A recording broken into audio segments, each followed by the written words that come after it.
Hello, one and all present here. This is Amit Kumar Singh, and guys, welcome to my class on MS Excel. So, in this class, what I'm going to do, I'm going to talk about how many rows and columns are there in MS Excel. It's very important question which comes in competitive exam. So, guys, talking about rows and columns in Excel, before that, you need to know what is cell. So, I believe whenever you'll open MS Excel, you'll see a rectangular box like this in which we'll enter all the elements that this rectangular box is called as cell. So when we talk about this cell, the address of this cell, if you try to understand, that address of the cell can be represented in the form of rows and column. So at the top, if you see column wise, you'll see alphabets, those which we call as column, and then vertically you'll see numbers, those we call as row.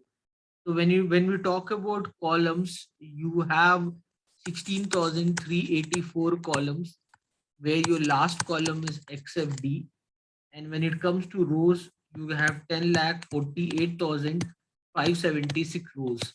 Okay, so you can check all this. For checking all this, you need to open MS Excel. How will you open MS Excel? Window R, write Excel. For MS Word, write WinWord. For PowerPoint, write POWERPNT. If you write Excel, press enter, Excel will open. Then new blank, if press enter, then control down arrow. If you'll do, you can see the last row in the Excel, that is 10 lakh 48,576. Last column, control right arrow, you'll see the last column, that is XFD. Now, if I want to count the number of column, so manually you can do that. So let me first reach A1. How will I reach A1? Press control home. So you can press control home. By that you can reach A1. Or to reach A1, you can press control G and there you write A1. Or you can press F5 and there you can write A1. You will reach A1. Once you reach A1, probably the purpose here was not to reach A1. I just wanted to discuss a few shortcuts associated with pointing from one cell to the another cell. Now, to count the number of column, it doesn't matter which rows you are belong to. Probably you should be in column. You should be in column A. That what matters a lot. So one, if you are in column A, write something in column A. Write anything. Write number or alphabet, doesn't matter. If I write number one, okay. Now what you do? Simply copy what you have written. Okay, then press control shift right arrow and then press control V.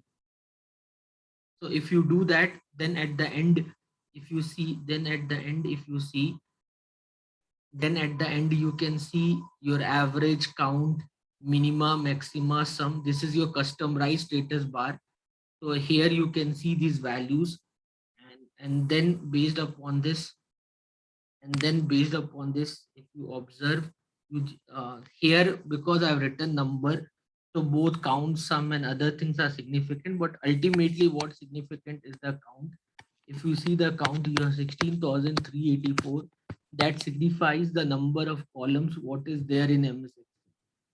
Clear everyone? So what command what I used here, I used control, I used shift. So I hope you are clear with control and left arrow, right arrow, down arrow, up arrow key. Okay, you should be clear with the concept of using shift. So with control, what we actually do, with control we can go from one end to the other end. With shift, we can select the cells. If you press control shift together, you'll go from one occupied cell to the other occupied cell.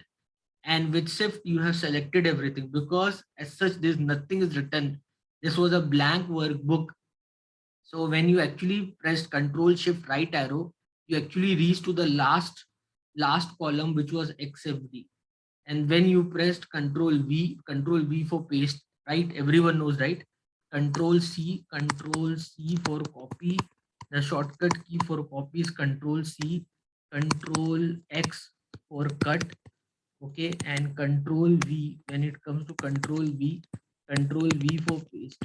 I believe everyone knows this shortcut. So once I use this shortcut, I When I press Control V, the element one, what I was written, it copied and it pasted from column A to column XFD. So that is what I did. So guys, I hope you understood what all I have done in this class. So this much from this class. In this class, what we have learned in this class, we have learned to count the number of columns and rows in MS Excel. Counting rows is very easy because rows are written in numbers, so you don't actually have to count it. But for the column, you used the basic ideology of the concept of control and shift key, and this worked in your favor. So guys, I hope you like this class. Feel free to ask your doubts in the comment option. Thank you everyone. God bless you. Bye.